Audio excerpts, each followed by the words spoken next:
Hello Achievers, this is the channel is Achievers with JB, and today we are talking about how we can realize resources that we can invest so that we create passive income, so that we don't work all our lives. When we look at the statistics that is happening across the globe, it is actually very alarming. For example, in the US, the statistics show that 51% of the Americans have only $5,000 in savings, and 35% of the Americans have only $1,000 in savings. When we come down, 1 in 10 Britons have no saving at all, while 41% don't have enough money to live on once they lose a job. For example, this is the month of April. If they lost a job today, they don't have enough money to push them through the month of May.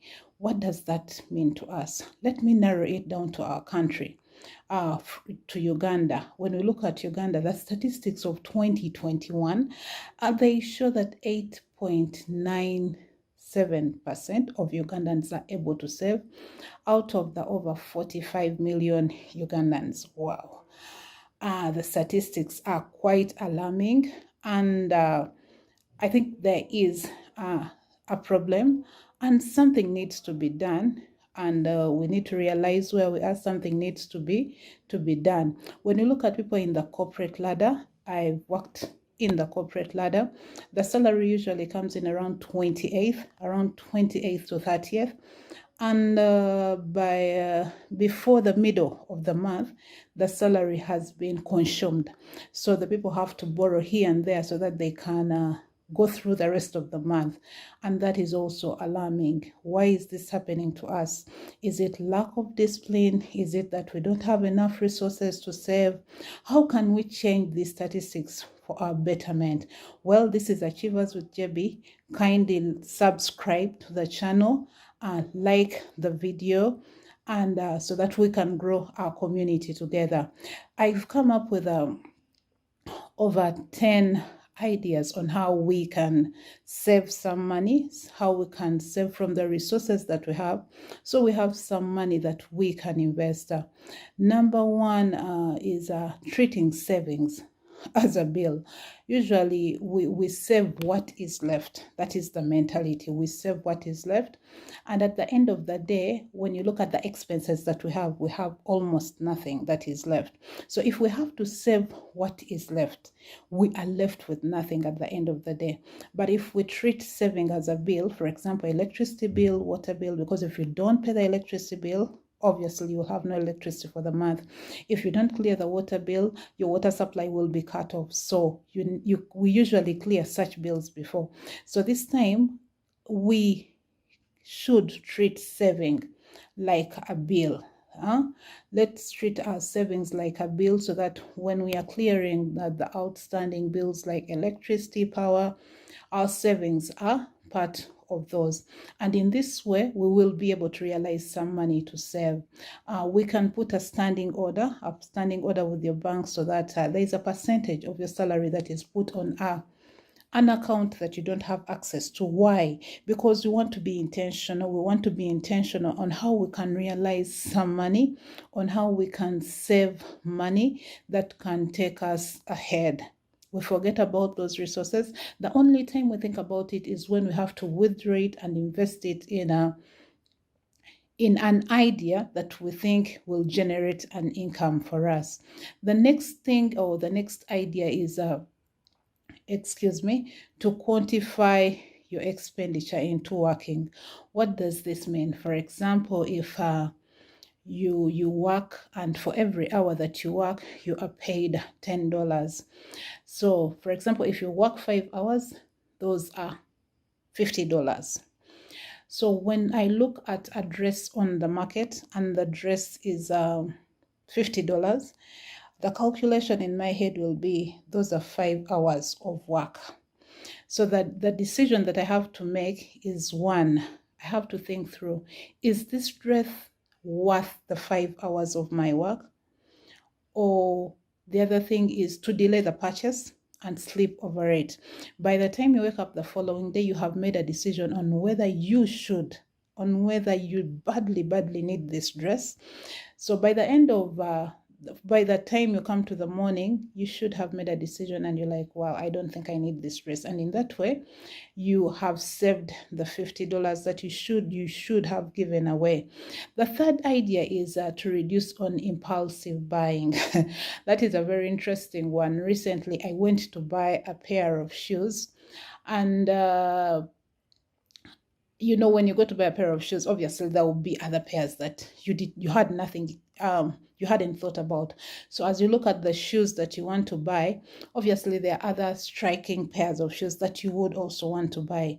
But this time when I went to buy the pair of shoes, I had actually even gone to buy a gift for a dear friend of mine. So when I got there are quite beautiful pairs of shoes. But what saved me from this impulsive buying, I had actually known the cost of the pair of shoes. So when I got there, the money that I had at hand was just enough to buy the one pair of shoes that I had gone to buy. And I returned without the other pair of shoes. But I imagined if I had gone with more money, of course, I should have come back with 2 or 3 other pairs of shoes.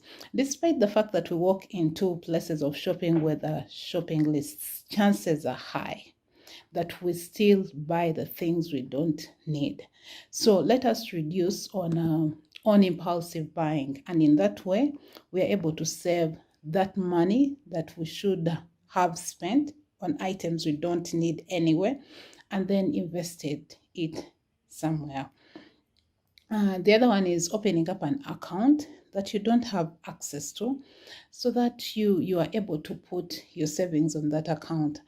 Recently, I was arguing with a friend, a colleague, and this person was telling me that I should get onto online banking. And I told him I don't need the online banking. And he insisted, in this era, you need the online banking. Online banking is very good, but you need to have the discipline. Why?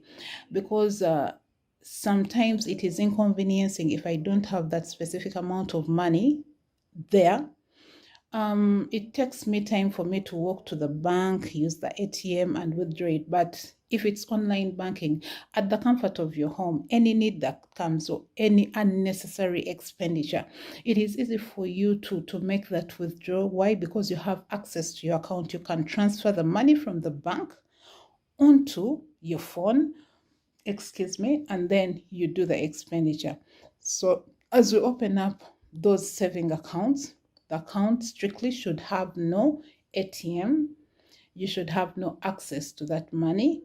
So in that way, you are able to save the money that you should have used. Then the other one is to save in instruments that charge you. For example, if you have an account and you tell this bank that I want to deposit, for example, 500,000, that's Ugandan shillings, or I want to deposit $200 every month on this account, and I want to do this for the next 5 years. When you don't save that month, you are charged. When you want to take the money before the 5 years, you are charged. So in that way, you are forced to save. Why? Because you don't want the charges.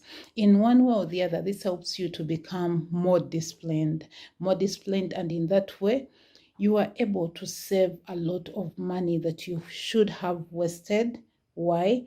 Because you don't want the charges on you, and the time that you have given for the saving that you want to do hasn't yet elapsed, and you are failing to save in a particular month, there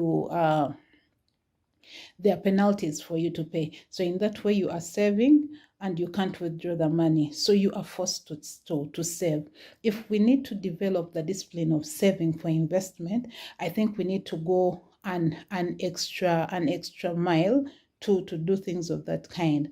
Then point number 5 now. Point number 6, we should stop addictive behaviors. Addictive behaviors like, for example, gambling. Secondly, There could be habits like drinking both alcohol. Some people are addicted to coffee. Some people are addicted to partying. So others are addicted to womanizing.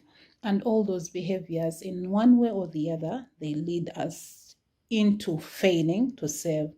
Why? Because, for example, if it's womanizing, a man that has many girlfriends, the expenditure is high. Why? Every girlfriend wants to live in the best apartment. They want to drive the latest vehicle. They want to be taken out every other time. So if you have more than one girlfriend, the expenditure is high. For example, I'll give the simplest other example. If someone is addicted to coffee, in the US, there is Starbucks coffee, and a cup of coffee is $3.5. And I would link that in my Uganda perspective. I would look at Cafe Java's coffee. Cafe Java's coffee is 10,000, but if you want an extra espresso, it becomes 14,500. Now, which is an equivalent of around $4. Let's just do the simple mathematics. For example, if I refuse to take coffee from Cafe Java's or from Starbucks, just a little estimate. We want to see how much money we can save at the end of a given period of time and how that money can help us. I'll look at the US perspective, the 3.5 in a month, that is $105. If you're taking a cup of coffee every day for 30 days at $3.5, that is $105 per month. So if I decide to make the coffee myself or do it myself, if I invest the $105 every month, and I'm not taking coffee, I'm not buying the coffee, but I'm making it from my home and taking it to work or wherever I take the coffee from, every month I save for the next 40 years, and I'm saving that money for example, I'm 20 years and I'm saving that money for the next 40 years. By the end of the 40 years, I would have saved $273,000. The power of the compounding interest. The little monies matter. The little monies matter in the process. Wow, who would have thought that something that costs $3.5 would give me that amount of money at the end of that period? Who would have thought about that? We never think about that, but yet the little resources put together with the power of the compounding interest, we can realize a lot. The other option that we can think about, option number 7, is to carry our lunch to work. Carry our lunch to work. It depends on how much you spend on your lunch. For example, I would say in Uganda an average of 10,000 per day, and that is 25 days in a month. That is 250,000. 250,000 shillings saved over time is some good money.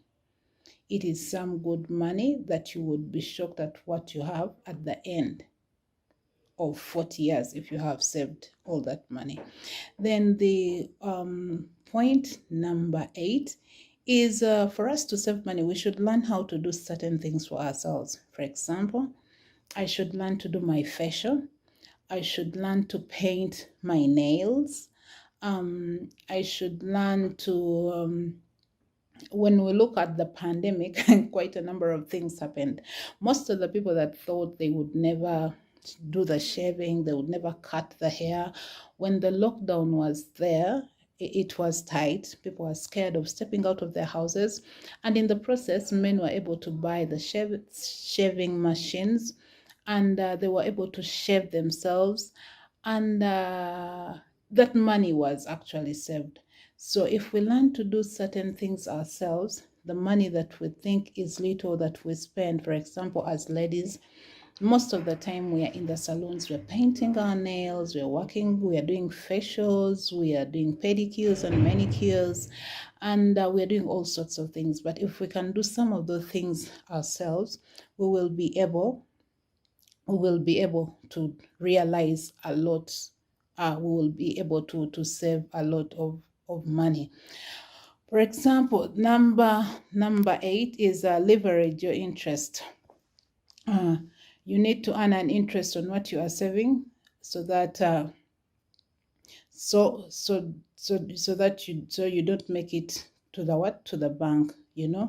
If I put my $100 in the bank on a monthly basis, and I am just saving it, this money is depreciating over time. For example, the 2022, the inflation rate in Uganda, I think, came up to 10%, and across the globe the interest rate was really, really high.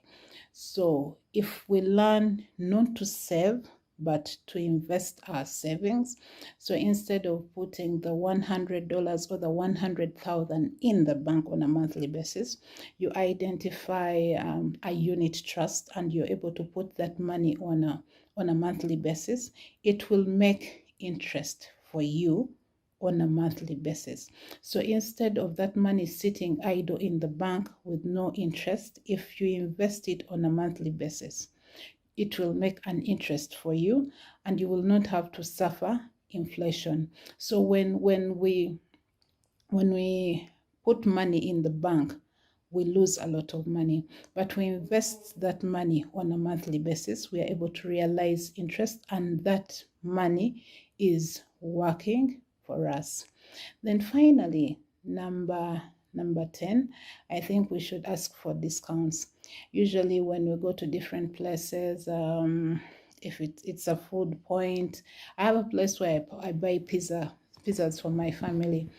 There are specific days when they give double pizza. Why? Because it's a discount and it's an offer during those specific days. And there are different discounts that are given.